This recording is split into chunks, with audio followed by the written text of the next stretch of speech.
Now, my serves weren't all in, I gotta be honest, but hopefully doing a drill like this will enable you to get a little more explosion from your legs. Now, like we saw Roger doing it, he was doing it with the upper. You can do both. Now, a little bit tired after that. Fourth thing I want to focus on is the weight. Now, when we're in the weight room, we have to understand the difference between strength and power. Very, very important that we understand this.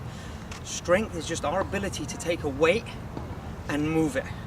Power is in scientific terms, force times velocity, and power is what's important in tennis, not strength. Now, power is equal to force times velocity. Now, what we've got to do is we've got to get the force and the velocity at our maximum levels. For example, Arnold Schwarzenegger, strong guy, but may not be powerful in tennis because it requires explosion, being able to move that arm fast.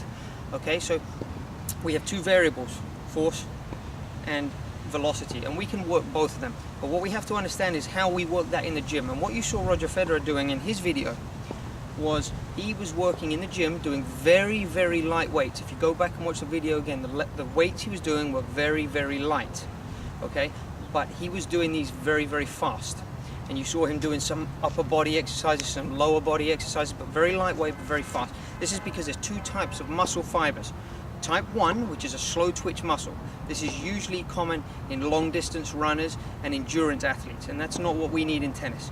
We need type 2 muscle fibers, which are the fast twitch muscle fibers, and there are two ways that we can work those fibers. Doing it the way we saw Roger doing it in the video, where he does a very lightweight, high repetition and does it fast, or we can lift a very heavy weight and do it a much lower number of repetitions. But both those ways will attack the fast twitch muscle fibers, and that's the key, because we need to get the fast twitch muscle fibers working and not the slow ones. And that's the problem. A lot of people go to the gym and they go in and they lift a medium weight at a medium speed 10-12 times. Not going to attack the fibers that we want in the way that we need. Now, the final part of this talk that I'd like to discuss in the video was we saw the plyometrics, okay, and we saw him doing some jumping.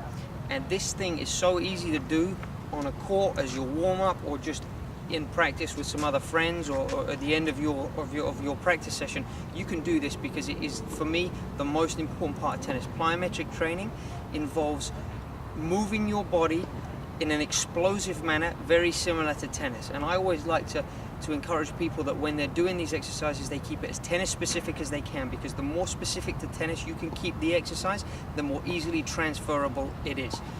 For example, you see a lot of people going and doing a shuttle drill on the court, or a spider drill, and they're picking up balls. Well, tennis players are not running to a place, picking up a ball and then running back. They're running, getting to a place, swinging, a forehand, a backhand, whatever it is, a volley, hitting the ball and then recovering. So try to keep your drills very tennis specific. Swings at the end of every run.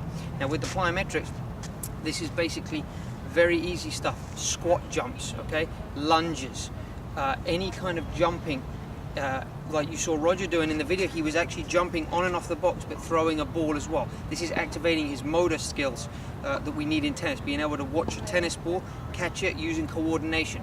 And what I'm going to do here is I'm just going to demonstrate to you now one final drill that I'd like you to see that can be done on your own before a practice or after a practice, and it's just a good plyometric drill that really helps increase your explosion when you're playing tennis. I hope this one helps you, and I hope you enjoyed this video, because this will be the last drill here, but I hope you can keep checking back for more videos on my website, and make sure you take this information and use it in the practice court and help your game get better.